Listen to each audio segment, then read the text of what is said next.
रूस के विदेश मंत्री सरगेई लावरोव बीजिंग पहुंच गए हैं और उन्हें रेड कारपेट वेलकम दिया गया है। ये दौरा ऐसे समय में हो रहा है जब अमेरिका स्ट्रेट ऑफ हार्मोज को ब्लॉक करने की कोशिश कर रहा है, जिससे वैश्विक तेल सप्लाई पर इसका असर पड़ रहा है, खासकर चीन पर, क्योंकि वे अपने तेल का करीब 1/3 हिस्सा इसी रास्ते से आयात करता है। चीन और रूस दोनों ने अमेरिका और इसराइल की ईरान के खिलाफ कार्रवाई की कड़ी आलोचना की है और चीन ने साफ अल्फाजों में बोल दिया है कि स्ट्रेट ऑफ हार्मोज एक बेहद अहम अंतर्राष्ट्रीय व्यापार मार्ग है और इसे हर हाल में खुला और सुरक्षित रहना चाहिए। अमेरिका का मकसद ईरान पर दबाव बढ़ाना है ताकि उसके व्यापार को रोककर उसे बातचीत की मेज़ पर वापस लाया जा सके और इसके लिए चीन जैसे बड़े साझेदारों पर भी दबाव बनाया जा रहा है। इस बीच सरगेई लावरोव ने ईरान के विदेश मंत्री अब्बास अराक्ची से फ़ोन पर बातचीत भी की है और कहा है कि मिडल ईस्ट में किसी भी नए सैन्य टकराव को रोकना बेहद ज़रूरी है और रूस इस संकट के समाधान में पूरी तरीके से मदद करने को तैयार है। रूस ने यह साफ बोल दिया है कि इस संकट का कोई सैन्य समाधान नहीं है। वहीं हाल ही में पाकिस्तान में हुई अमेरिका ईरान वार्ता भी बिना किसी ठोस नतीजे के ख़त्म हो गई। चीन और रूस के रिश्ते पिछले कुछ सालों में काफ़ी मजबूत हुए हैं, खासकर 2022 में यूक्रेन युद्ध के बाद, और अब दोनों देश मिलकर मिडल ईस्ट में तनाव कम करने की कोशिश कर रहे हैं। इसी बीच चीन ने कई देशों के नेताओं की मेज़बानी भी की है, जिसमें स्पेन के प्रधानमंत्री और यूएई के राष्ट्रपति मोहम्मद बिन जायद अल नहयान शामिल हैं। राष्ट्रपति शी जिनपिंग ने इन नेताओं से मुलाकात कर आर्थिक और रणनीतिक मुद्दों पर चर्चा की है। दूसरी तरफ डोनाल्ड ट्रंप ने चेतावनी दे दी है कि अगर चीन ने ईरान को सैन्य मदद दी तो वे चीनी सामानों पर 50% तक टैरिफ लगा देंगे। हालांकि चीन ने इन रिपोर्ट्स को पूरी तरीके से झूठा बताया है और कहा है कि अगर अमेरिका ने ऐसे कदम उठाए तो वे भी कड़े जवाबी कदम उठाएगा। कुल मिलाकर ये साफ है कि ईरान युद्ध अब सिर्फ मिडल ईस्ट तक सीमित नहीं रहा है, बल्कि अमेरिका, चीन और रूस के एक बड़े वैश्विक टकराव की ओर खिंचता नजर आ रहा है। इटली ने इजराइल के साथ अपने एक अहम रक्षा समझौते को सस्पेंड कर दिया है, जिससे दोनों देशों के रिश्तों में तनाव साफ नजर आने लगा है। इटली के प्रधानमंत्री जॉर्जिया मेलोनी ने ऐलान किया है कि मौजूदा हालात को देखते हुए सरकार ने इस डिफेंस एग्रीमेंट की ऑटोमेटिक रिन्यूअल को रोकने का फैसला किया है और यह समझौता 2006 में इजराइल द्वारा मंजूर किया गया था और हर 5 साल में अपने आप रिन्यू हो जाता था।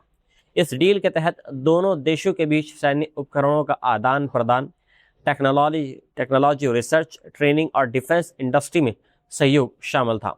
गौर करने वाली बात यह है कि मेलोनी की सरकार यूरोप में इजराइल की सबसे करीबी सहयोगियों में मानी जाती है, लेकिन हाल के हफ्तों में इजराइल के लेबनान पर हमलों को लेकर उसने खुलकर आलोचना की है।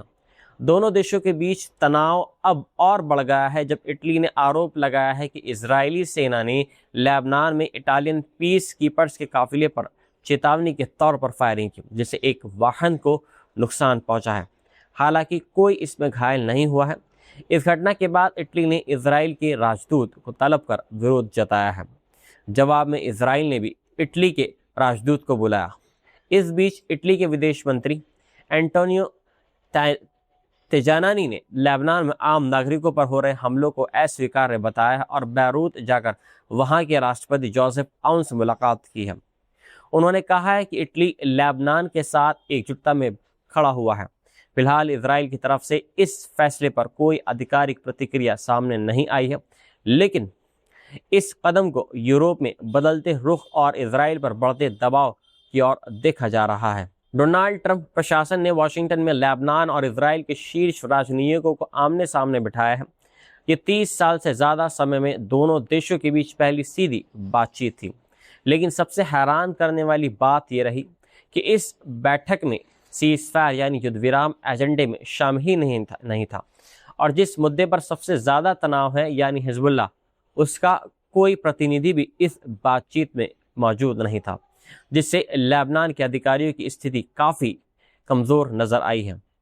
अमेरिकी विदेश मंत्री मार्को रूबियो ने साफ तौर पर बोल दिया है कि ये सिर्फ सीज़फायर की बात नहीं है, बल्कि पिछले 20-30 सालों से इस क्षेत्र में हिजबुल्लाह के प्रभाव को ख़त्म करने की दिशा में एक बड़ा कदम है। उन्होंने कहा है कि ये संगठन न सिर्फ इजराइल बल्कि लेबनान के लोगों को भी नुकसान पहुंचा रहा है। गौर करने वाली बात यह है कि अमेरिका ने 1997 में हिजबुल्लाह को आतंकी संगठन घोषित किया था, लेकिन आज भी यह लेबनान की सबसे ताकतवर सैन्य ताकत है और संसद में भी इसकी मौजूदगी है। ये संगठन 1982 में इजराइल के कब्जे और प्रभाव का मुकाबला करने के लिए बनाया गया था। ये बातचीत सिर्फ 2 घंटे चली और जानकारों का मानना है कि इससे ज़मीनी हालात में तुरंत कोई बड़ा बदलाव नहीं आने वाला है। बैठक में लेबनान की तरफ से इसकी राजदूत नादा हमदे मुआवद और इजराइल की तरफ से उसके राजदूत यचियल लाइटर मौजूद थे। अमेरिका की तरफ से भी कई बड़े अधिकारी इसमें शामिल हुए थे। बैठक के बाद इजराइल की तरफ से कहा यह गया है कि दोनों देश एक ही पक्ष में हैं और लेबनान को हिजबुल्लाह के प्रभाव से मुक्त कराना चाहते हैं। वहीं अमेरिका ने दोबारा साफ तौर पर बोल दिया है कि इजराइल को आत्मरक्षा का पूरा अधिकार है और लेबनान में सभी गैर सरकारी हथियारबंद समूहों को खत्म किया जाना चाहिए। दूसरी तरफ लेबनान ने 2024 के सीज़फायर समझौते को लागू करने की मांग की है, जिससे इजराइल कई बार तोड़ चुका है। हिजबुल्लाह का कहना है कि जब तक इजराइल से खतरा बना रहेगा वे अपने हथियार नहीं डालेगा। पिछले 6 हफ्तों में इजराइल के हमलों में लेबनान में 2000 से ज़्यादा लोगों की मौतें हो चुकी हैं। वहीं लेबनान की सेना के पास इतनी ताकत और संसाधन नहीं है कि वे हिजबुल्लाह को निशस्त्र कर सके। इस बीच हिजबुल्लाह के प्रमुख नईम कासिम ने इस बातचीत का विरोध करते हुए उसे बेकार बताया है और वक्त की बर्बादी बताया है। अमेरिका ने कहा है कि वे 2024 समझौते से आगे बढ़कर नया ढांचा बनाना चाहता है, लेकिन सीज़फायर शब्द का इस्तेमाल तक नहीं किया गया है। जानकारों का कहना है कि दोनों पक्ष एक दूसरे की शर्तें मानने को तैयार नहीं है और जब तक इजराइल लेबनान में सैन्य कार्रवाई जारी रखेगा तब तक बातचीत का असर सीमित ही रहेगा। कुल मिलाकर ये बातचीत एक शुरुआत नज़र है, लेकिन ज़मीन पर जंग रुकने के कोई संकेत फिलहाल नज़र नहीं आ रहे हैं। इजराइल की खुफिया एजेंसी मोसाद को नया चीफ मिलने जा रहा है और ये नियुक्ति काफ़ी विवादों में घिर गई है। रोमन गॉफमैन को मंजूरी दे दी गई है और वे जून से अपना 5 साल का कार्यकाल शुरू करने वाले हैं। वे डेविड बर्नी की जगह लेंगे। गॉफमैन इजरायली प्रधानमंत्री बेंजामिन नेतन्याहू के करीबी माने जाते हैं और फिलहाल उनके मिलिट्री सेक्रेटरी भी हैं। उनका जन्म बेलारूस में हुआ था और 1990 में वे इजराइल आ गए थे। सेना में उन्होंने लेबनान, वेस्ट बैंक और गजा में ऑपरेशन किए हैं और 7 अक्टूबर 2023 हमास अटैक के दौरान हमास के लड़ाकों के साथ मुठभेड़ में घायल भी हुए थे। गजा युद्ध को लेकर उनका रुख काफ़ी सख्त रहा है और उन्होंने पूरे गजा पर कब्जा करने और युद्ध के बाद भी वहां नियंत्रण बनाए रखने का समर्थन किया है। लेकिन उनकी नियुक्ति को लेकर सबसे बड़ा विवाद एक 17 साल के लड़के औरी अलमकीज से जुड़ा है, जिसे कथित तौर पर एक इंटेलिजेंस ऑपरेशन में इस्तेमाल किया गया है और उससे संवेदनशील जानकारी सोशल मीडिया पर डलवाई गई है। बाद में उस लड़के को गिरफ्तार कर करीब 1.5 साल तक उसको जेल में रखा गया। हालांकि बाद में केस खत्म हो गया क्योंकि वे सेना के निर्देश पर काम कर रहा था। इस मामले को लेकर गॉफमैन पर आरोप ये लगाया गया कि उन्होंने इस बच्चे को इस्तेमाल करके उसको छोड़ दिया। वहीं एशर ग्रोनिस ने भी इस पर गंभीर नैतिक सवाल उठाए हैं और इसी वजह से उन्होंने इस नियुक्ति का विरोध किया है। इसके अलावा गॉफमैन पर यह भी आरोप है कि उन्होंने वेस्ट बैंक में बिना अनुमति के फिलिस्तीनी मुखबिरों का इस्तेमाल किया है। जानकारों का मानना है कि उनके पास खुफिया एजेंसी चलाने का पर्याप्त एक अनुभव नहीं है और उनकी नियुक्ति राजनीतिक वजह से की गई है। पूर्व सेना प्रमुख गादी एसिमकोट और एक्सपर्ट्स योसी मेलमैन ने भी इस पर चिंता जताई है कि इससे सुरक्षा संसाधनों का राजनीतिकरण बढ़ सकता है। हालांकि नेतन्याहू ने गॉफमैन को एक साहसी और रचनात्मक नेता बताया है। अब इस नियुक्ति को लेकर इजराइल के सुप्रीम कोर्ट में चुनौती दी जा सकती है, जिससे आगे और बड़ा विवाद खड़ा हो गया है। फुटबॉल की सबसे बड़ी संस्था फीफा इस समय एक नए विवाद में घिरती नजर आ रही है, जहां उस पर दबाव बनाया जा रहा है कि वे अमेरिका के राष्ट्रपति डोनाल्ड ट्रंप से अपील करें कि वर्ल्ड कप के दौरान इमिग्रेशन रेड यानी छापेमारी को रोका जाए।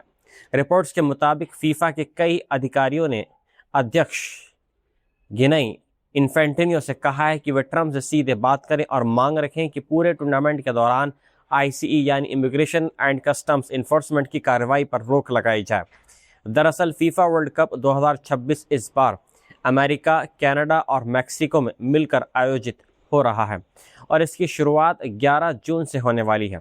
लेकिन ट्रंप प्रशासन की सख्त इमिग्रेशन पॉलिसी और बड़े पैमाने पर डिपोर्टेशन अभियान को लेकर डर बना हुआ है कि दुनिया भर से आने वाले फैंस को टारगेट किया जा सकता है। व्हाइट हाउस ने इस मामले पर सीधी टिप्पणी से बचते हुए कहा है कि वे वर्ल्ड कप अमेरिका के लिए ऐतिहासिक होगा और इससे अरबों डॉलर की अर्थव्यवस्था को फायदा